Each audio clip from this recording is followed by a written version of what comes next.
جون خود کہتے تھے کہ ہمارے خاندان میں پشتوں سے روایت ہے کہ ہمارا کوئی بھی فرد احمق، جاہل یا کم پڑھا لکھا نہیں ہو سکتا۔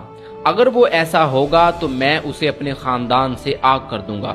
اور یہ کوئی بھڑک نہ تھی، کیونکہ ان کے والد علامہ سید شفیق حسن ایلیا خود ایک عالم ادب، فلسفی، فلکیات کے ماہر اور کئی زبانوں کے استاد تھے۔ عربی، فارسی، انگریزی، عبرانی، سنسکرت، وہ زبانیں جنہیں سیکھنے میں لوگ عمر لگا دیتے ہیں، وہ ان کی زبانوں کی تھیلی میں پہلے سے موجود تھیں۔ ان کے بڑے بھائی رئیس امروہی ایک ایسے شاعر جن کی شاعری میں نفسیات بھی تھی اور بصیرت بھی۔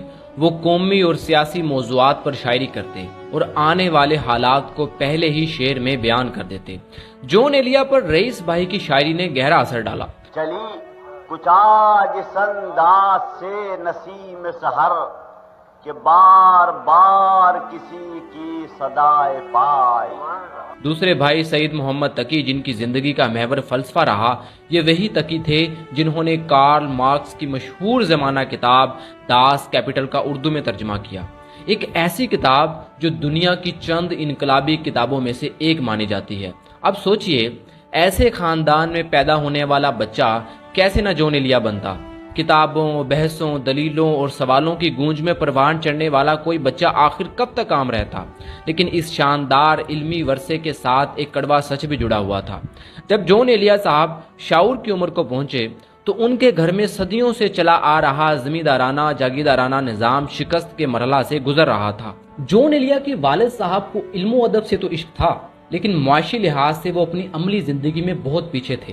وہ کوئی نوکری بھی نہیں کرتے تھے، جس کی وجہ سے گھر کے جو معاشی حالات تھے وہ دن بدن خراب ہوتے جا رہے تھے، جس کی وجہ سے میاں بیوی کے اندر اکثر لڑائی رہتی۔ اسی ماحول میں جون ایلیا بڑا ہوا۔ گھر میں علم کا سمندر تھا مگر روٹی کے لیے راستہ نہیں تھا۔ شاید اس لیے جون ایلیا اپنی زندگی کو ناکام اور برباد کہتے ہیں۔ ان کے بقول باپ نے انہیں دنیا کے اندر جینے کا ہنر نہیں سکھایا، بس علم کو سب کچھ بنا کر پیش کیا۔ جون ایلیا کا کہنا تھا کہ جس بیٹے کو اس کے خیال پسند باپ نے یہ سکھایا ہو کہ علم سب سے بڑی فضیلت ہے اور کتابیں سب سے بڑی دولت، تو وہ بیٹا رائے گا نہ جاتا تو اور کیا ہوتا۔